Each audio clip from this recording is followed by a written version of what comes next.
bertemu dengan seorang ustadz, kemudian ustadz itu bilang begini. Ini latar belakang saya kenapa saya belajar pengobatan Nabi. Ustadz itu bertanya kepada saya begini, "Dok, antum yakin gak sih dok kalau antum masuk surga?" Kira-kira kalau ditanya seperti itu, Bapak jawabnya gimana Pak? Yakin gak sih Pak masuk surga? Insya Allah pasti ya. Saya jawabnya pada waktu itu apa? Yakin Ustaz, saya masuk surga karena Allah menurut prasangka hambanya. Tapi Ustaz itu bilangnya lain. Kayaknya antum masuk neraka deh. Waduh, Masya Allah kok bisa bilang begini Ustaz? Dari mana antum berpatokan anak masuk neraka? Tapi Ustaz itu cukup cerdas. Dia memberikan data-datanya ke saya. Maka saya bersyukur kepada Ustaz tersebut ya. Dia ambil pada waktu itu, mohon maaf ya, saya menyebut merek, mohon maaf. Diambil obat, ya dok. Saya nyebut merek, mohon maaf ya, Lovenox. Obat apa itu? Obat yang dipakai untuk mengencerkan darah. Biasanya diberikan pada penderita penyakit jantung, stroke dan gangguan bekuan darah. Lovenox. Di situ tertuliskan kata apa? Porsin origin. Ada yang tahu porsin? Ada yang tahu? Nggak ada yang tahu. Berarti kalau dokter ngeresepin obat apa ya ditelan semuanya nih. Masya Allah. Porsin itu isinya Pak, babi Pak.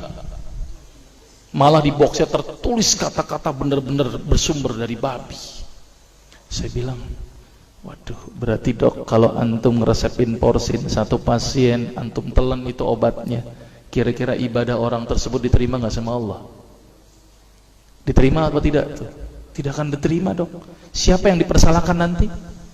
Antum yang menuliskan resep. Satu. Diambil lagi obat yang kedua. Saya cerita latar belakang dulu ya sebelum saya terapi senyum. Diambil obat yang kedua. Pada waktu itu diambil apa? Atrapid. Apa itu? Insulin. Tulisannya apa? Human insulin.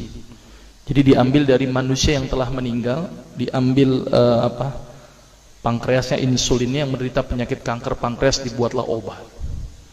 Berarti dokter sudah menyuntikkan manusia ke dalam manusia. Diambil lagi obat yang ketiga. Luar biasa ini dokter. Apa Ustadz ini? Diambil obat namanya analsik. Apa itu analsik? Obat untuk pusing. Ini di kalangan dokter sering resep ini nih. Isinya apa? Antalgin dan diazepam. Diazepam, makanya kalau orang minum obat ini pasti ketagihan, saya yakin. Kalau minum obat warung nggak ngefek ini. Karena kenapa? Karena mengandung diazepam. Diazepam itu apa? Narkoba Pak. Bikin kita teler. Maka itu cara nyari uang paling gampang, kasih aja resepin analsik, pasti balik lagi dia. Karena kenapa? Narkobanya bikin kecanduan. Dia mengandung diazepam. Diazepam fatwa ulama bagaimana? Haram. Diambil lagi obat batuk, kodein. Maka itu kita minum obat batuk langsung hilang batuknya karena kodein. Kodein ini ternyata derivat dari narkoba. Berarti dokter sudah ngeresepin narkoba. Diambil semua obat sirup di depan saya, lihat dok, lihat semuanya. Ada nggak yang tidak mengandung alkohol? Semuanya mengandung alkohol. Sampai saya pikir, Masya Allah, berapa ribu pasien yang telah saya resepkan obat-obatan haram tersebut. Ini yang menjadi kegelisahan saya Pak. Maka itu saya beda haluan, kemudian belajar hadis, walaupun gak lulus-lulus biarin, gak apa-apa. Terus kemudian saya melihat ada sesuatu yang salah. Kenapa? Karena agama Islam tidak dipelajari secara benar. Banyak umat Islam saat ini belajar akidah, belajar akhlak, belajar fikih. Tapi lihat, pernahkah umat Islam di sini belajar masalah kesehatan Islam? Sedikit sekali. Kajian-kajian tentang kedokteran Islam hampir tidak ada. Makanya tidak heran sekarang umat Islam yang notabene hebat menurut saya katanya, tapi ternyata banyak yang sakit karena dilupakan aspek ini. Mudah-mudahan ini menjadi awalan kita untuk mengkaji, karena kajian ini rutin Pak. Jadi saya mengisi kaji di beberapa kantor di Jakarta itu per kali pertemuan, per hadis. Dan itu berhubungan dengan masalah kesehatan semuanya. Jadi ternyata Allah ini menurunkan ibadah, memerintahkan kita untuk sholat, puasa, tahajud, semuanya ini bukan untuk kepentingan Allah Pak. Allah nggak butuh sholat kita, Allah tidak butuh puasa kita. Ternyata Allah menurunkan ibadah adalah bentuk rasa sayang Allah kepada barang ciptaannya, yaitu manusia. Seperti halnya orang menciptakan motor, mobil, maka di maintenance itu dengan adanya servis. Maka Allah juga memaintenance barang ciptaannya, yaitu manusia, dengan servis. Servis yang dilakukan adalah dengan ibadah. Jadi kalau seandainya kita tidak melakukan ibadah, sama aja tidak mau servis diri kita sendiri. Saya akan terangkan ternyata semua amalan yang dicontohkan Rasul itu bermanfaat dari sisi kesehatan. Saya akan mulai nanti dengan terapi senyum ya. Ini lewat saja.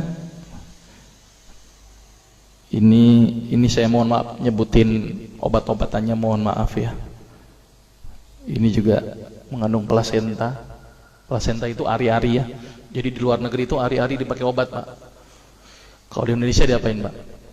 Dikubur, kadang-kadang pakai apa? Kaca, pulpen, buku, kadang-kadang pakai kurungan ayam. Kreatif, tapi kreatif nggak benar.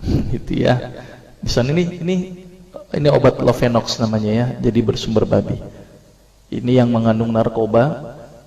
Wah, dulu tuh saya kalau jadi dokter gila-gilaan pengasih narkoba, Pak. Setiap ibu hamil, setiap ibu datang dengan bawa anak kecil, itu anak kecil Pak saya kasih narkoba, Pak.